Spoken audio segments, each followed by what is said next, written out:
6e jour de la visite d'État du président de la République dans le district des Savanes, le chef de l'État a communié avec les populations de Fekese-Dougou, Diko-Dougou et Guembé. Il leur a lancé un appel à la paix pour développer leur région. Fin du séminaire du comité des ministres de la SECNA à Yamoussoukro. La Côte d'Ivoire, portée à la tête du comité avec le ministre des Transports Gaoussou Touré. Son défi, la certification de l'aéroport Félix Houphouët-Boigny. Après la nouvelle parfumerie Gandoura Yopougon, c'est au tour de la casse des ferrailleurs à Makori d'être emportée par le feu. L'incendie qui s'est déclenché hier nuit a fait de nombreux dégâts matériels.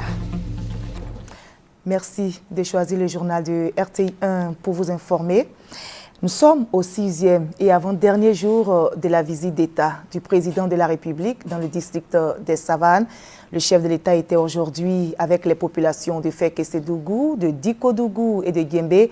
Le président de la République a prôné la paix et la réconciliation.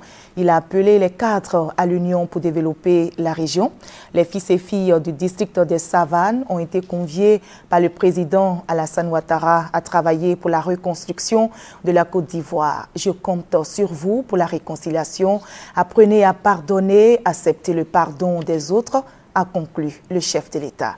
Et justement, dans une quinzaine de minutes, un journal en direct de Korogo présenté par Abiba Dambélé-Saoué pour vous donner tous les détails de cette 6e journée de la visite d'État du président de la République. En attendant, intéressons-nous aux assises de l'Assemblée parlementaire de la francophonie qui s'ouvre demain avec la rencontre du Parlement des jeunes francophones. 300 députés sont attendus à Abidjan. Certains sont arrivés aujourd'hui et la rencontre va porter sur le thème « Les parlements au cœur de la construction de la nation ». Victorine Yaoyoboué a suivi l'arrivée des parlementaires à l'aéroport cet après-midi. Ils sont 300 parlementaires attendus à Abidjan dans le cadre de la 39e session de l'Assemblée parlementaire de la francophonie APF. Le premier arrivé cet après-midi à l'aéroport Félix Houphouët-Boigny de Port-Boué est le président en exercice de l'APF, le député burkinabé Sungalo Apollinaire Ouattara. Il explique le choix de la capitale économique ivoirienne pour abriter ses assises. En choisissant Abidjan, c'est vraiment ce sentiment de confiance au peuple ivoirien et également à la capacité organisationnelle de la Côte d'Ivoire. Vous savez que la Côte d'Ivoire a toujours joué un rôle primordial dans l'intégration, et notamment en ce qui concerne la francophonie. Et la Côte d'Ivoire, qui avait été absente de cette communauté, est revenue. Et le fait de se trouver à Abidjan, c'est également une occasion de célébrer ce retour de la Côte d'Ivoire. Les présidents des assemblées nationales du Tchad, du Sénégal et de la République démocratique du Congo, arrivés juste après, sont revenus sur les enjeux de cette 39e session. Pendant 3-4 jours, nous allons avoir l'occasion d'échanger sur nos expériences et sur nos espérances, sur les acquis et sur les ambitions. J'ai pu constater un dynamisme parlementaire réel en Côte d'Ivoire. Et avec tous les autres parlements, je crois que nous allons davantage booster le parlementarisme en Afrique. Il faut donc s'attendre à ce que les parlementaires se prononcent sur toutes les questions du moment dans l'espace francophone, notamment celles de l'insécurité et du terrorisme dans la sous-région ouest-africaine. Seront aussi à l'ordre du jour le renouvellement et la redynamisation des instances de l'APF. Les travaux de la 55e session du comité des ministres de la SECNA ont pris fin à Yamoussoukro aujourd'hui. Et c'est la Côte d'Ivoire qui assure désormais la présidence du comité avec le ministre des Transports Gaoussou Touré. Ainsi, avec le soutien de la SECNA, la Côte d'Ivoire, qui dispose déjà de tous les atouts, verra le processus de certification de l'aéroport international Félix Houphouët-Boigny s'accélérer. Chaltatou pour le reportage. Doter les États membres en infrastructures modernes et performantes reste le souci permanent de la SECNA. Cela se révèle d'ailleurs avec son important programme lancé en 2012 visant à installer des radars de surveillance aérienne de dernière génération dans 11 centres opérationnels. Programme qui lui permettra d'assurer une visualisation du trafic aérien dans tout l'espace ASECNA. Le centre d'Abidjan a été déjà doté de ce type de radar et d'autres équipements sont prévus, notamment la nouvelle station de radiosondage de Mans, la construction d'une nouvelle tour de contrôle et d'un nouveau bloc technique à Abidjan, l'acquisition d'une nouvelle centrale électrique pour l'aéroport Félix Houphouët-Boigny. Les financements à la réalisation de tous les investissements prévus dans le plan de services et d'équipement de l'ASECNA ont été bouclés, a révélé le ministre de la Guinée-Bissau, président sortant du comité des ministres, avant de passer le flambeau au ministre ivoirien des Transports, Kaoussou Touré, dont le pays assure désormais la présidence. Nous venons de passer avec succès 2 étapes importantes. Premièrement, l'audit de l'UEMOA et ensuite l'audit de l'OACI. En dehors de ça, il y a des audits cachés. Aujourd'hui, la Côte d'Ivoire a passé tous ces caps. Ce qui nous reste à faire maintenant, il faut que l'ANAC, qui est l'autorité de régulation de l'aviation civile, soit maintenant classée en catégorie 1 par l'aviation civile américaine. L'image dont s'est forgée l'ASECNA attire. La Guinée a manifesté, dit-on, son intention d'adhérer à son espace. De nouveaux portiques livrés au port d'Abidjan, un renforcement des capacités opérationnelles qui permettra désormais au port d'Abidjan de décharger des gros navires en moins de 24 heures. Coût d'investissement 8 milliards de francs CFA. Les autorités portuaires affichent ainsi leur volonté de maintenir le port d'Abidjan dans sa position de port leader de la sous-région. Plus d'explications avec Lassina Ouattara. C'est un investissement de 8 milliards de francs CFA qui vient d'être réalisé par le groupe Bolloré avec ces 2 nouveaux portiques de dernière génération arrivés à Abidjan le 29 juin dernier. Abidjan Terminal, la filiale du groupe français, a présenté aux autorités portuaires les 2 engins de manutention. Selon les responsables, il s'agit d'accroître la compétitivité du port autonome d'Abidjan et maintenir ainsi sa place de leader sur la côte ouest africaine. C'est parce que vous avez un espace attractif que plein d'armateurs arrivent et tous ces armateurs arrivants sont obligés de réduire les coûts de passage. Donc c'est un peu l'ambition du gouvernement ivoirien de faire du port d'Abidjan le plus compétitif. Donc nous sommes prêts à nous inscrire résolument dans cette politique. Le consortium, dont Bolloré Africa Logistique, qui vient de remporter le marché du 2e terminal à conteneurs d'Abidjan, veut rassurer les autorités ivoiriennes dans sa capacité à accompagner la croissance. Cette acquisition s'inscrit dans le cadre du programme d'investissement prévu par l'État ivoirien. Les portiques supplémentaires qui ont été acquis, qui sont les plus modernes, portent le parc de portiques du terminal à conteneurs à 6. À 6, ce qui permettra justement d'accroître un peu la productivité et de permettre aux navires d'être traités dans les meilleures conditions de performance et de rendement. C'est un atout important qui nous le positionnera. Les 2 nouveaux portiques ont été construits en Chine et sont plus hauts que les anciens de 5 mètres. Ils permettront de traiter 17 rangées de conteneurs et d'opérer 2 conteneurs en simultané avec des charges allant jusqu'à 60 tonnes cadencées à 60 mouvements par heure par navire. La gouvernance de l'Internet au service de la paix, une responsabilité partagée entre les parties prenantes. Ce thème a été développé au 6e Forum ouest-africain sur la gouvernance de l'Internet et les experts venus de plusieurs pays africains ont réfléchi sur les voies et moyens pour une plus grande participation d'Internet à la consolidation de la paix. Le reportage de Léon Pro. Promotion des cultures et communautés en ligne, implication des pays de la CEDEAO dans les initiatives africaines en faveur des réseaux satellitaires, défiscalisation des terminaux TIC, pour réduire les coûts d'acquisition par un plus grand nombre. Ce sont quelques recommandations du 6e Forum sur la gouvernance de l'Internet, une rencontre ouest-africaine entre experts qui a planché du 3 au 5 juillet ici à Abidjan sur la responsabilité des parties, États, usagers et concepteurs d'applications Internet pour faire de cet outil de communication un instrument de paix.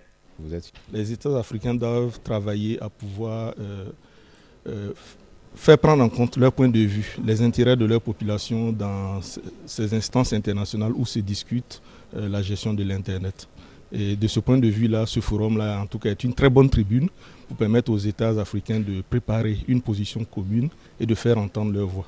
Outre les recommandations en 6 chapitres pour notamment améliorer l'environnement et l'accès à Internet, les participants à cette 6e édition ont doté le Forum ouest-africain sur la gouvernance de l'Internet d'une présidence assurée par le pays hôte du forum annuel. La Côte d'Ivoire, où Internet représente 6% du produit intérieur brut, devient ainsi donc le premier pays titulaire de ce poste jusqu'en 2014.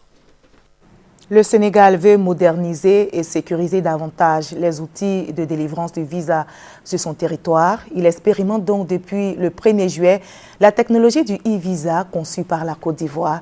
Le e-visa, sachez-le, est un nouveau système informatisé bâti autour de la surveillance du territoire. On reste avec Léon Pro. Aéroport de Dakar au Sénégal, des box 10 au total comprenant du matériel informatique de haute technologie pour l'authentification des documents de voyage, notamment le visa. Se présentent aux agents de sécurité les voyageurs détenteurs de pré-visa non ressortissants de la CEDEAO et des pays avec lesquels le Sénégal a des accords de dispense de visa. Nous sommes le 1er juillet. Ces opérations marquent le démarrage de la phase expérimentale du visa biométrique, encore appelé e-visa. Il s'agit pour le Sénégal de moderniser et de sécuriser son dispositif de délivrance de visa face à l'insécurité sous-régionale. Opérateur technique du e-visa sénégalais, une structure ivoirienne. Le visa ne sera ni un obstacle, mais mieux, le visa accompagnera les visiteurs, mais le visa permettra aussi au Sénégal d'avoir une traçabilité de tous ceux qui ont accès au Sénégal. C'est vrai que l'économie touristique représente 20 à 25%, mais l'économie touristique n'a pas de valeur s'il n'y a pas de paix et de sécurité. Sur le fonctionnement, l'opérateur explique que le e-visa permet aux voyageurs d'obtenir un pré-visa sans déplacement à partir d'Internet où il se fait pré-enrôler et paie ses frais de visa. Et d'ajouter que le dispositif relie déjà le Sénégal à ses partenaires touristiques, l'opérateur ivoirien achève de convaincre les autorités sénégalaises pour qui le e-visa est un moyen de surveillance du territoire. Les administrations des douanes et impôts mettent en place des éléments juridiques pour la certification des opérateurs économiques agréés. La décision a été prise au cours d'un séminaire tenu sur 3 jours. Au titre des recommandations, les participants ont souhaité, entre autres, la mise en place d'un organe de gestion des opérateurs économiques agréés. Plus d'explications avec Noël Niagno. Facilitation des échanges. Les administrations des douanes et des impôts de Côte d'Ivoire prennent le pari d'être les pionnières en Afrique au sud du Sahara. Récemment, la Côte d'Ivoire a ratifié une convention majeure de l'Organisation mondiale des douanes que nous appelons la Convention de Kyoto révisée. Les opérateurs économiques agréés occupent une très bonne place. La région Afrique occidentale et centrale, la Côte d'Ivoire fera donc partie avec les OEA des pays référentiels. Cet engagement sur l'avenir est le résultat de 3 jours de travaux avec pour centre d'intérêt l'identification des critères d'éligibilité au statut d'opérateur économique agréé. Les premières satisfactions sont venues de l'OCODE, l'Observatoire de la célérité des opérations en douane. On sent un engagement très fort de la part de l'État de Côte d'Ivoire à travers ses différentes administrations pour aller vers la facilitation, donc la célérité des opérations de dédouanement. Le PASSI, programme d'appui au commerce et à l'intégration régionale bailleur de fonds de la rencontre, situe cette avancée. On est dans le démarrage d'une procédure. Les opérateurs économiques agréés, c'est un principe qu'il va falloir maintenant faire assimiler par la douane, faire assimiler par le secteur privé pour que les uns et les autres s'inscrivent dans le processus. L'administration des douanes invite les partenaires, principalement les privés, à prendre le pari du partenariat gagnant-gagnant. Par l'intégration dans un futur proche du statut d'opérateur économique agréé à sa réglementation, la Direction générale des douanes entend renforcer sa collaboration douane-impôt d'une part et le partenariat douane-secteur privé d'autre part. Pour une meilleure exploitation des acquis de ce séminaire, les participants ont formulé des recommandations portant entre autres sur la création d'un organe de gestion des opérateurs économiques agréés et une collaboration sincère et permanente entre les administrations douanières et fiscales. Après la nouvelle parfumerie Gandour à Yopougon, c'est au tour de la casse des ferrailleurs à Makori d'être emportée par le feu. L'incendie qui s'est déclenché hier nuit a fait de nombreux dégâts matériels. Une grande partie de la casse a été ravagée par les flammes. Le reportage de Serge Gongomé est commenté par Delphine Blas. La casse de Makori à Numambo, partie en fumée à plus de 80%. La casse a été ravagée par le feu hier samedi de 21h à 3h du matin. Les causes demeurent inconnues. Une enquête est ouverte à cet effet, selon Seydou Ouattara, secrétaire général de l'Association des ferrailleurs et casses modernes de Côte d'Ivoire. Toujours selon lui, ce sont des appareils importés, à savoir des réfrigérateurs, des climatiseurs, des splits, des machines à laver, le tout d'une valeur globale de 500 millions de francs CFA. Dégâts et pertes énormes. La casse de Makori existe officiellement depuis 33 ans et emploie plus de 1000 ferrailleurs. Voilà, nous rendons maintenant l'antenne à Abiba Dambélé Saoué pour le journal en direct de Koroko.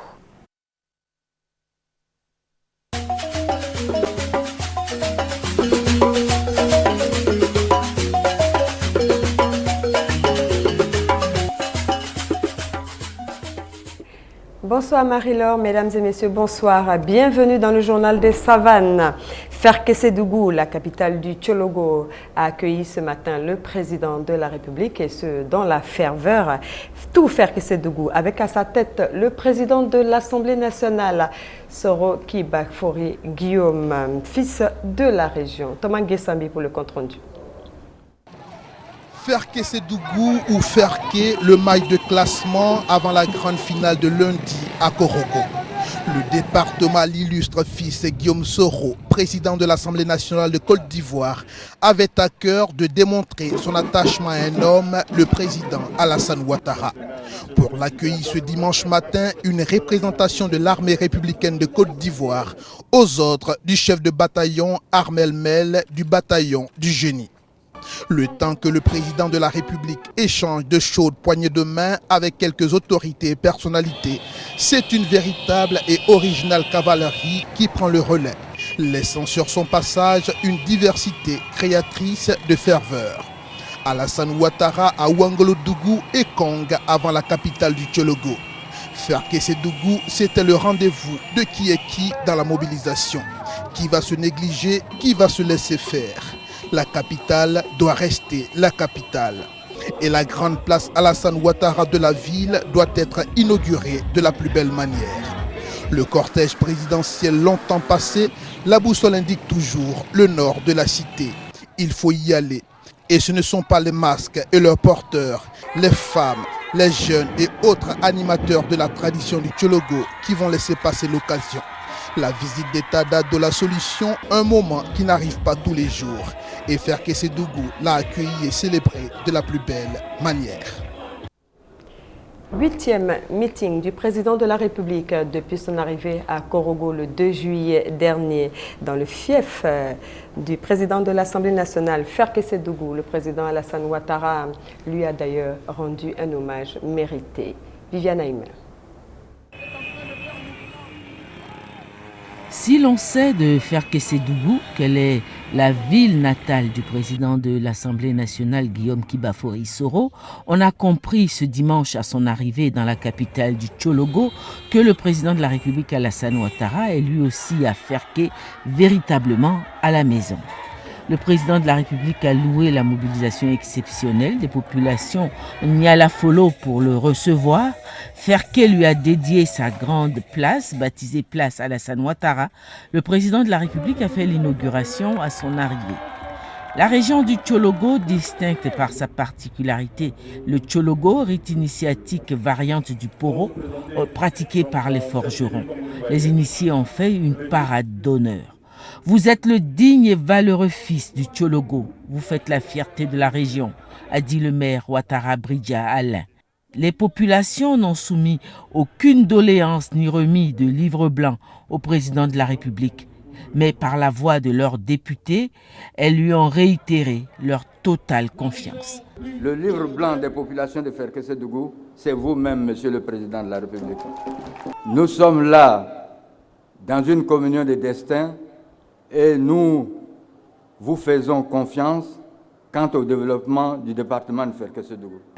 Prenant la parole, le président de la République a rendu hommage à tous les fils de cette région qui l'ont soutenu tout au long de son difficile chemin jusqu'à son accession à la magistrature suprême. Au nombre de ceux-ci, le président de l'Assemblée nationale, Soro Kibafori Guillaume, à qui il a rendu un vibrant hommage. Ferké est spécial parce que Ferké connaît bien sûr un jeune qui a grandi ici, qui a fait le petit séminaire à Kachola et qui a fait preuve d'un courage exceptionnel. Il s'est battu pour que les populations du Nord puissent recouvrer leur dignité par la nationalité ivoirienne. Une chose qui m'a beaucoup frappé quand nous étions enfermés à l'hôtel du Golfe. Le Premier ministre d'alors, Guillaume Soro, a fait une déclaration émouvante. Il a dit quelque chose que peut-être beaucoup n'ont pas retenu. Parce que vous savez, c'est la première fois qu'un musulman arrive à la tête de la Côte d'Ivoire. Ce n'est pas quelque chose d'exceptionnel. Parce que c'est ça la vie. Mais Guillaume Soro a pris la parole dans sa déclaration pour dire « Au nom de ma foi chrétienne, je dis que c'est Alassane Ouattara qui a gagné les élections présidentielles. » C'est donc un acte très fort, un acte au-dessus des religions. Et c'est un acte de patriotisme. S'il a fait cela, c'est parce qu'il aime la Côte d'Ivoire. Et je voudrais te féliciter, cher Guillaume, pour ton courage, pour ta fidélité, pour ton patriotisme. Poursuivant, le président de la République a demandé aux populations de pardonner. Il y a eu beaucoup de souffrances, mais je vous demande de tourner la page pour une Côte d'Ivoire d'amour et de paix, leur a-t-il dit. Après le meeting de Ferké, le couple présidentiel a été invité dans le village maternel du président de l'Assemblée nationale, Soro Kibafori Guillaume. Et le couple Ouattara a été accueilli dans la liesse populaire à Lafopoka. Le témoignage de Michel Digré. Il est 12h ce dimanche. Lafopoka, village du président de l'Assemblée nationale, s'apprête à recevoir le président de la République de Côte d'Ivoire. Les populations veulent être à la hauteur de l'événement. Les chorégraphies sont répétées, les tambours réchauffés pour donner du rythme à l'accueil. Les balafons sont déjà prêts. Avec eux, les coiffes des balafonists ornées de plumes et de roses a fait rougir Johnny Lafleur. Le président de l'Assemblée nationale donne les dernières consignes. C'est un privilège et un honneur que le président me fait de parcourir, mettons, 18 km en plus pour venir prendre le repas dans mon village maternel de Lafopoka. Dans le ciel, l'hélicoptère fait son balai aérien. Le décor est planté. Le couple présidentiel fait son entrée dans la cité aux environs de 13 heures.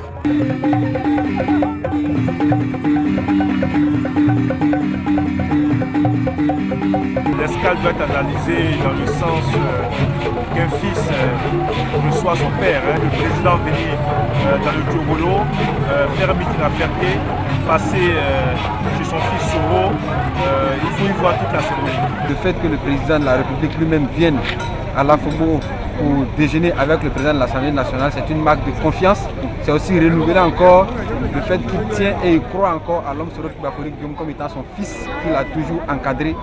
Et c'est montrer aussi à la nation ivoirienne qu'effectivement entre Soro Guillaume et lui, c'est une relation de confiance qui va durer longtemps.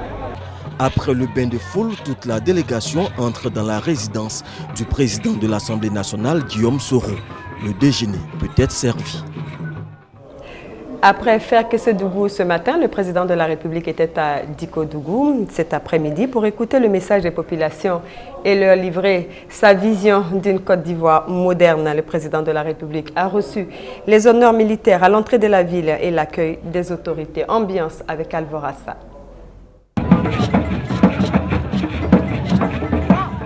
Déjà le matin, les populations étaient mobilisées pour réserver un accueil chaleureux au chef de l'État Alassane Ouattara. Les danses traditionnelles venues des sous-préfectures de Dikodougou, Djembé et de Boro ont rivalisé d'ardeur pour exprimer leur joie de recevoir le premier des Ivoiriens, Alassane Ouattara. À 16h, le président de la République arrive à Dikodougou, département de la région du Poro. Les honneurs militaires lui sont rendus par la gendarmerie nationale et les forces républicaines de Côte d'Ivoire sous les ordres du commandant Touré Sori, commandant les troupes. Il se rend ensuite au lieu du meeting pour communier avec les populations du département de Dikodougou. À cette deuxième étape de la 6e journée de sa visite d'État dans le district des Savanes, le président de la République a encore livré un message de paix et de réconciliation. Il a promis mettre en place des infrastructures dans ce district. Nous ferons à Dikodougou ce que vous avez souhaité. Oui, nous prenons l'engagement de le faire. Oui, Dikodougou ne peut pas être oublié par Alassane Ouattara, vous le savez bien. Et d'ailleurs, il suffit de savoir qu'il y a un village à côté qui s'appelle Ouattaradougou, n'est-ce pas? Donc, comptez sur moi. Nous ferons ce qu'il faut en matière d'école, en matière donc de l'électrification. Et c'est pour cela que le mardi dernier, au Conseil des ministres à Korogo, nous avons pris des décisions importantes concernant l'électricité. Vous avez dit tout à l'heure que seulement 15% des villages étaient électrifiés. Oui, c'est vrai, et ce n'est pas acceptable. Et nous ferons en sorte que d'ici 2015, plus de la moitié, sinon 60% des villages soient électrifiés. Le président de la République, vous le savez, a marqué plusieurs escales au cours de sa visite, des escales pour saluer les populations. En route pour le meeting de Boundiali, hier après-midi, le chef de l'État a marqué un arrêt à Siemporgo pour communier avec les populations. Michel Digré. Siemporgo a été fondé par un chasseur du nom de Nandé. À son arrivée sur le site actuel du village, il dit à ses parents: pour me retrouver, suivez les traces du cheval. D'où le nom de Tchoutoulougo, devenu aujourd'hui Siemporgo à la faveur de l'arrivée des colons. C'est cette localité qui a eu l'honneur d'accueillir le chef de l'État le temps d'une escale. Les cadres de Siemporgo ont d'ailleurs tenu à l'accompagner jusqu'au meeting de Boundiali. Je pense que nous avons réussi la mobilisation, surtout qu'on n'avait que 15 minutes et en même temps être à Boundiali. Pour ce qui a été fait, je pense que c'est appréciable. Au vu des réponses, même schématiques du président, nous savons que certaines de nos doléances seront prises en compte. Surtout que nous parlons de collèges de proximité, nous voulons un collège chez nous. La sous-préfecture de Siemporgo est constituée de 18 villages avec une population estimée à environ 16 000 habitants. Une cité pour les cadres de Congo, il fallait y penser et c'est chose faite. La CICOG a pris le pari. La pose de la première pierre s'est déroulée vendredi dernier dans la ville historique de Congo en présence d'un de ses illustres fils, le président Alassane Ouattara. Michel Digré. Dans un an, l'entrée de la ville de Kong aura un nouveau visage. Sur ce site, en bordure de route, sera bâtie une cité de 150 logements pour les cadres. Une opération immobilière qui traduit la volonté du président de la République de permettre à la majorité des Ivoiriens d'accéder à un toit à moindre coût. C'est la cité des cadres de Kong qui va comporter des logements de 3 catégories de prix abordables, 5 millions environ, monsieur le directeur général, je crois, 10 millions et 15 millions. Je les encourage à en faire de même un peu partout. Il faut que la Côte d'Ivoire ait très rapidement les logements sociaux dans toutes les communes pour que les cadres puissent avoir des lieux adaptés de logement quand ils rentrent chez eux.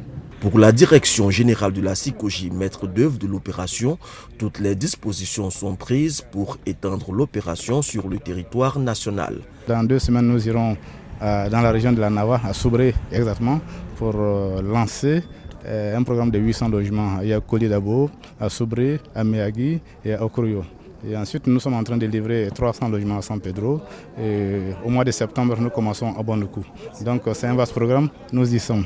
Le maire de Kong invite les cadres à souscrire à cette opération immobilière. Nous avons un manque de logements et nous pensons qu'une telle opération sera de nature à permettre à des personnes qui, aussi bien des originaires de Kong que d'autres personnes de passage à Kong, de pouvoir, surtout je pense beaucoup plus aux fonctionnaires, de pouvoir se loger beaucoup plus aisément. Et je pense que c'est une très bonne chose pour nous.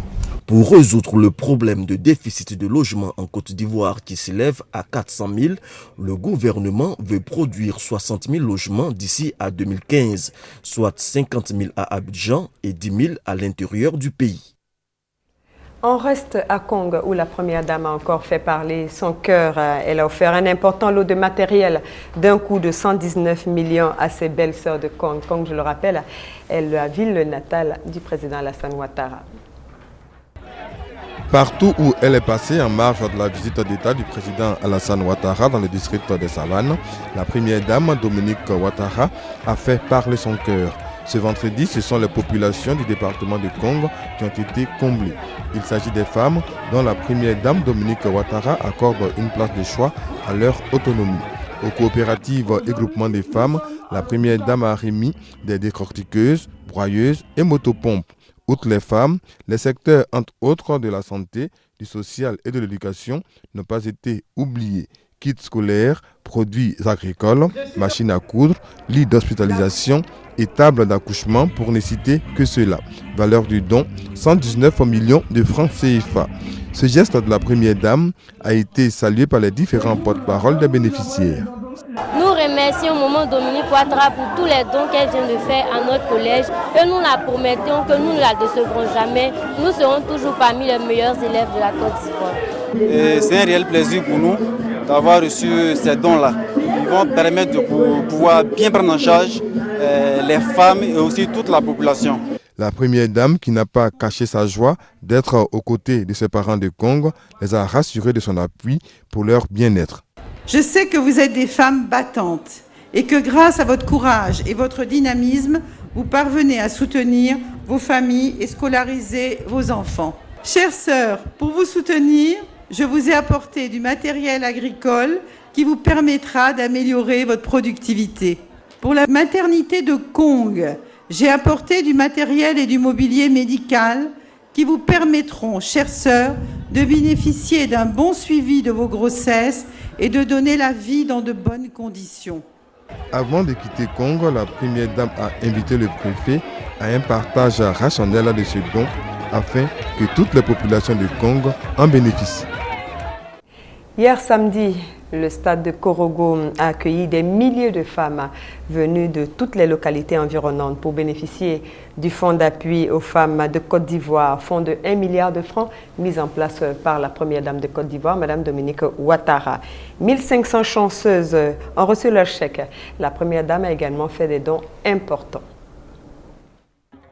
Le FAFSI, le fonds d'appui aux femmes de Côte d'Ivoire, microcrédit à faible taux de remboursement mis à leur disposition par la première dame Dominique Ouattara, suscite partout dans le pays l'engouement des femmes. En témoigne leur présence massive samedi au stade de Korogo à l'occasion de la remise des chèques à 1500 souscriptrices de la région des Savanes.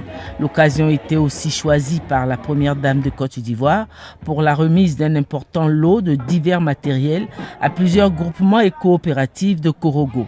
La communion fut grande. La première dame a partagé la joie de ses sœurs du district des Savanes. Plusieurs intervenantes sont venues lui dire merci au nom de toutes les femmes du district. La présidente de la Fédération des associations féminines de Korogo, fêtière qui rassemble plus de 500 associations et plus de 5000 adhérentes, a exprimé au nom de toutes leur gratitude et leur attachement à la Première Dame et au Président de la République Alassane Ouattara.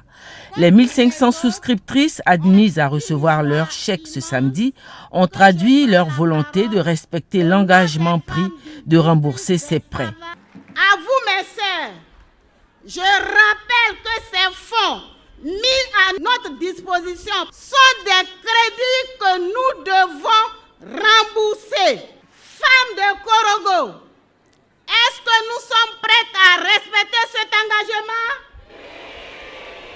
Au nom du gouvernement, la ministre de la Femme et de la Solidarité a félicité les nombreuses actions posées par la Première Dame Dominique Ouattara en faveur des femmes de Côte d'Ivoire. L'arrivée du président de la République a ajouté un regain de ferveur à cette belle fête. Le président de la République, qui revenait des différentes visites qu'il avait effectuées au cours de la journée dans les départements de Sinématiali et Boundiali, est venu apporter ses encouragements aux heureuses bénéficiaires du fonds. Au nom de toutes, la Première Dame a remercié le président de la République pour sa présence. Parlant de l'objet de ce grand rassemblement, elle a félicité les femmes du district des Savanes pour leur dynamisme. Les femmes qui ont déjà reçu leur financement ont commencé à rembourser et j'ai le plaisir de vous annoncer que Korogo arrive en tête de ce processus. Aujourd'hui, ce sont à nouveau 1340 femmes de la région qui vont bénéficier du FAFSI. Je voudrais leur adresser toutes mes félicitations. Félicitant à son tour les femmes du district des Savanes pour leur détermination, le président de la République a fait une importante déclaration concernant le fonds d'appui aux femmes de Côte d'Ivoire. Compte tenu du succès de cette opération, nous avons prévu avant la fin de l'année de mettre 2 autres milliards dans le FAFSI. Donc le FAFSI aura pas 1 milliard ou 2, mais aura 3 milliards à sa disposition d'ici la fin de l'année. Car nous voulons que les femmes réussissent dans cette entreprise. C'est dans une ambiance de joie que la Première Dame de Côte d'Ivoire a procédé en présence du président de la République à la remise symbolique des chèques aux 1500 souscriptrices et à la remise de l'important don en matériel divers d'une valeur de plus de 200 millions de francs. Voilà, la Première Dame vous l'annonçait, les femmes de Korogo réalisent déjà des micro-projets et cela grâce à ce fonds. Ces braves et honnêtes femmes ont même commencé à rembourser leurs prêts. Alvor Affa est allé à leur rencontre. Suivez plutôt. Siloué Ouassa est vendeuse de pagnes et d'habits d'enfants au grand marché de Korogo. Tuosita est vendeuse de galettes à Napier. Touré Bintou est teinturière à Oussabougou, un quartier de Korogo. Et ces 3 femmes ont reçu des fonds de la Première Dame, Mme Dominique Ouattara. Cet argent leur a permis de faire fructifier leurs activités.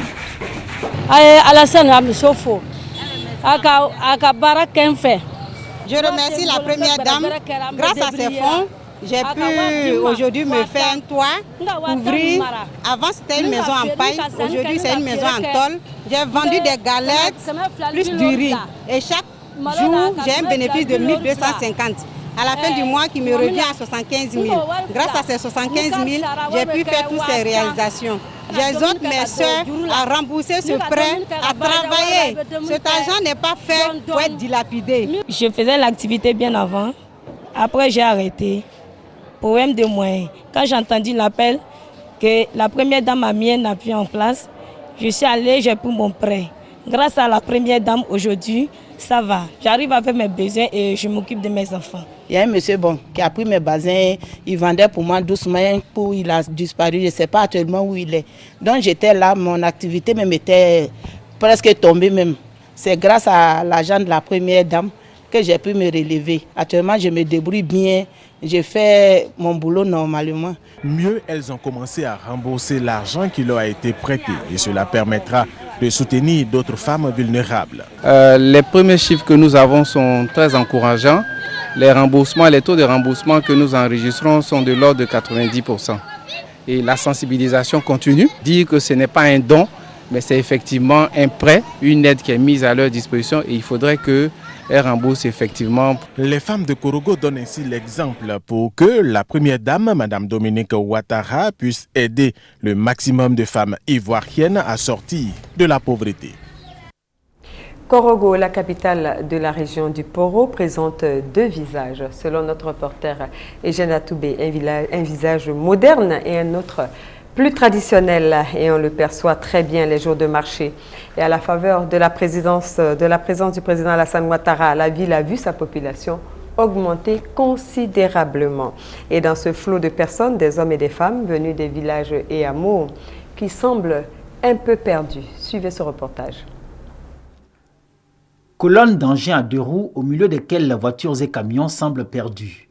Bienvenue à Korogo, chef-lieu du district des Savanes et capitale de la région du Poro. Nous sommes samedi, un jour de marché, mais attention, les jours de marché à Korogo sont variables selon un calendrier bien précis élaboré depuis l'ère de Samori Touré, d'après ce que disent les anciens. Qu'importe. Dans la cité du Poro, le jour de marché est un moment particulier où il y a un fort brassage de population et surtout un moment de communion. Le monde rural qui rencontre le monde citadin pour des échanges de toute nature. Dans ce rapport, les femmes du monde rural sont les plus actives au plan commercial. Elles viennent avec les condiments, vendre à moins cher, souvent cher, mais on arrive à acheter quand même parce qu'on en a besoin. Il y a des femmes très courageuses, on doit les féliciter. Ici, la famille, c'est autour de la femme. Nombreuses sont les familles qui sont soutenues par les femmes. Des hameaux et villages à la grande ville, le pas est vite franchi. Mais il n'est pas aisé pour les populations rurales, les femmes surtout, de se mettre à niveau. Il est question ici des habitudes de la ville et des conduites à observer, que ce soit les jours de marché ou dans toutes les rues de Korogo. Korogo, dont le nouvel aspect séduit, attire, mais aussi contrarie et perturbe bien des fois nos braves paysans. Des scènes qui font le charme et le pittoresque de Korogo. Ils ont constaté qu'il y a eu plus de monde encore dans la ville de Korogo. Donc ça pour dire simplement que c'est l'arrivée du président qui a fait que elles étaient toutes perdues, ils étaient tous perdus, disons, par rapport aux autres jours de marché. Korogo ne changera pas parce que, en fait, si vous êtes vraiment de Korogo, et que vous allez vous demander à quelqu'un, j'ai besoin de voir telle personne, il vous demandera tout de suite, il appartient à quelle cour. Lorsque vous dites le nom de la cour, immédiatement on retrouve la personne. Je viens d'une cérémonie funéraire tout de suite en pleine ville. Pour ceux-là, ce n'est pas une ville. Pour eux, on est au village, donc ils font tout ce qu'on fait dans un village. Korogo, pour les uns, est encore un gros village et pour les autres, une grande ville. Chacun y va de son argumentation. Mais il y a des vérités sur lesquelles tout le monde s'accorde. Korogo a su conserver ses traditions et ses valeurs. Korogo est une ville qui a fait d'énormes progrès sur la voie du développement et en plein essor. Korogo attire et séduit. Korogo et ses couleurs, ses parfums insoupçonnés que tout visiteur découvre avec émerveillement.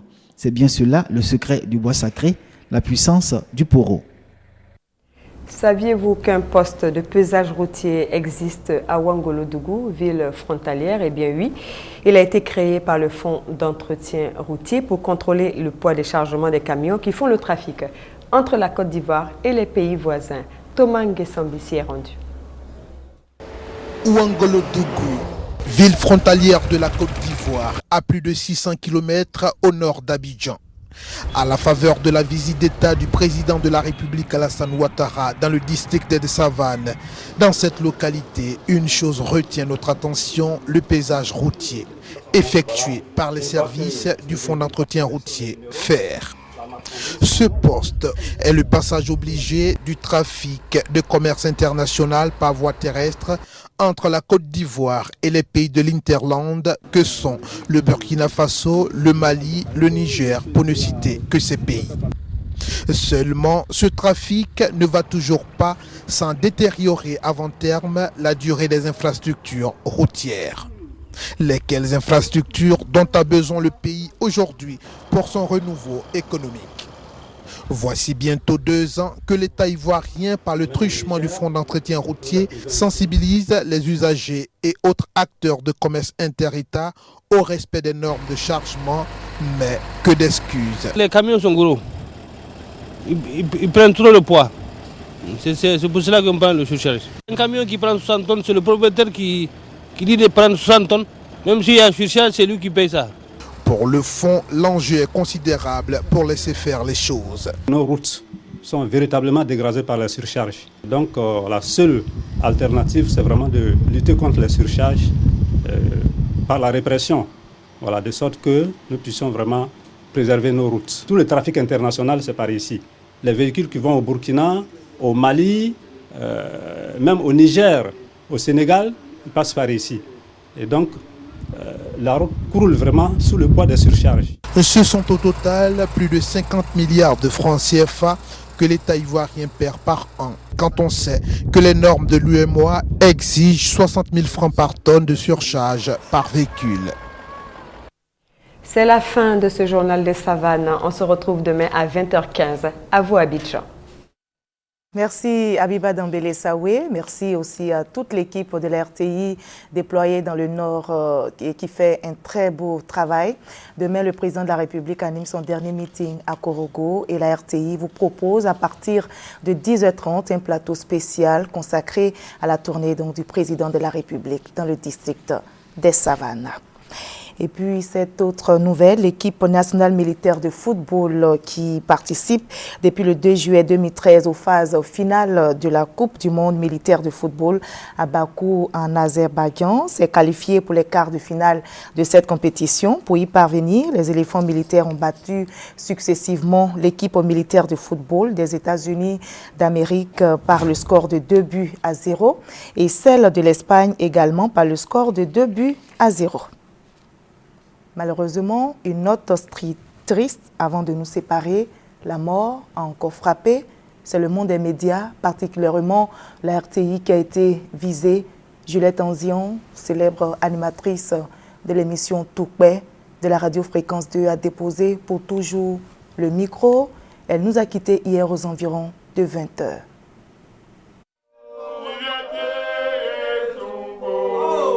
Rendez-vous manqué ce matin à la maison de la radio au plateau. Il est 9h, l'heure de démarrage de l'émission Toukbe, l'une des émissions phares de Fréquence 2. Les invités habituels sont à leur place. Mais hélas, la célèbre animatrice de Toukbe n'est pas encore arrivée. Où est-elle passée? Est-elle dans son bureau? Non. Mais où se trouve donc Juliette Anzian? À 20h, moi, elle est décédée à la maison. On était tous là. Je suis l'invité de Juliette ce matin. C'est tout à l'heure que je viens d'apprendre. Vraiment, je suis sur le choc. Mariam Koulibaly, la responsable des programmes de Fréquence 2, est tout effondrée. Consternation également pour les autres agents de Fréquence 2. Le directeur de Fréquence 2, Didier Béou, lui, s'en remet à Dieu. Je suis croyant et je pense que c'est la volonté de Dieu. Pour ceux qui la fréquentent, tout comme les auditeurs, Juliette Anzian est une femme talentueuse qui aime le travail bien fait, une femme battante. Juliette, elle est hors pair. Elle s'énerve quand le travail est mal fait. L'animatrice adulée des émissions comme Toukbe et Nzouelenga, Juliette Anzian, est entrée à la radio en 1992. Juliette Anzian quitte notre monde à l'âge de 51 ans en laissant derrière elle sa fille unique.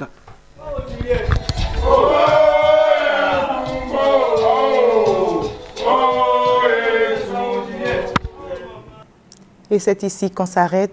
Merci de votre attention.